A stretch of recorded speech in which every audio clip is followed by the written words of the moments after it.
Jacob Rees-Mogg, whether you like what he says or whether you don't like what he says, is always watchable and always interesting. Um, and you have to ask, was he suddenly caught telling the truth, not just letting the mask slip, but allowing the whole face to tumble onto the floor? I think that's precisely what happened when Rees-Mogg took listeners' questions on LBC this week. And the question was clear: should there be a second referendum now that we are better informed? And Rees-Mogg's answer, startling in its candour, was this: the problem with this is it would overturn the result we've already had. And that's fascinating. If you just pause to listen to that, this wasn't the usual Rees-Moggian waffle about sovereignty, Magna Carta, or the ghosts of Queen Anne's ministers. This was the frank admission that if we voted again, the public would no longer back Brexit. Yes, Rees-Mogg actually said that. It's a rare thing to hear a politician confess that their side would lose in a fair fight. But in that moment, Rees-Mogg gives the game away. The sacred cow of the 2016 referendum would not be revisited, not because it's unchallengeable in principle, but because its outcome is fragile in practice.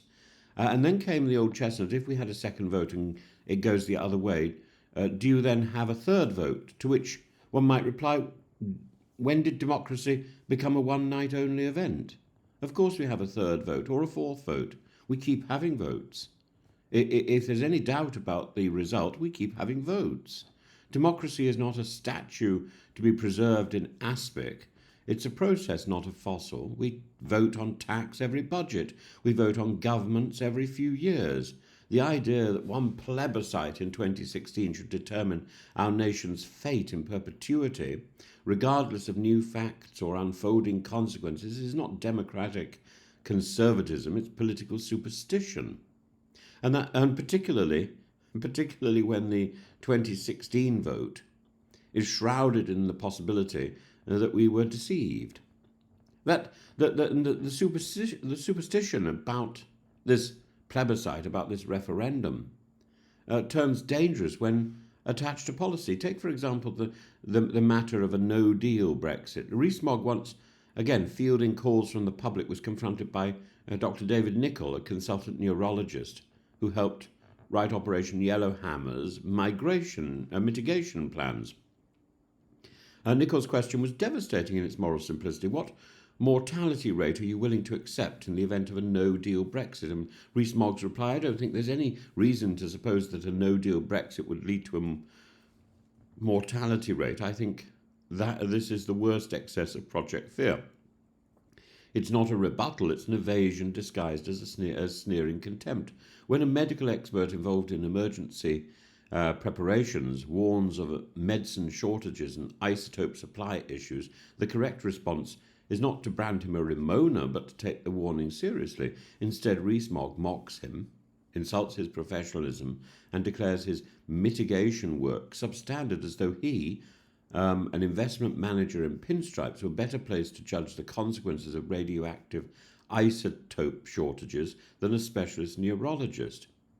Elsewhere in the interview, Rees-Mogg likens the efforts to form a national unity government to prevent a no-deal catastrophe as blowing a raspberry at the British people. He even declared in the most Rees-Moggian of ways, I'm not a raspberry blower. Well, quite. He is, however, a man willing to risk medicine shortages, economic dislocation, social division in order to preserve a version of Brexit no longer even supported by many of the original advocates. And now, with the extraordinary confession that the public would likely vote differently if given the chance, he's exposed the whole Brexit project as resting not on principle but on a fear of popular correction.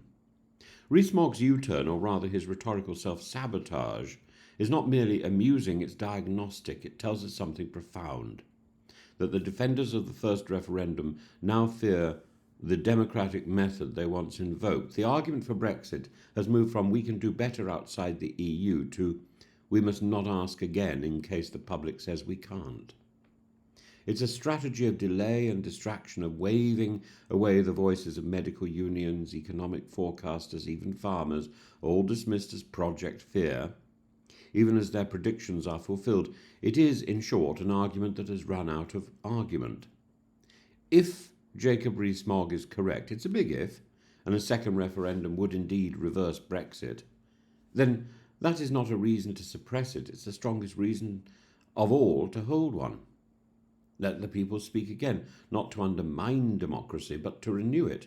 As Rees-Mogg himself once declared, before his political fortunes depended on the contrary, it's the right of the people to change their mind. Well then, Mr. Rees-Mogg, the people are ready. Or, Sir Jacob, the people are ready. The question is, are you?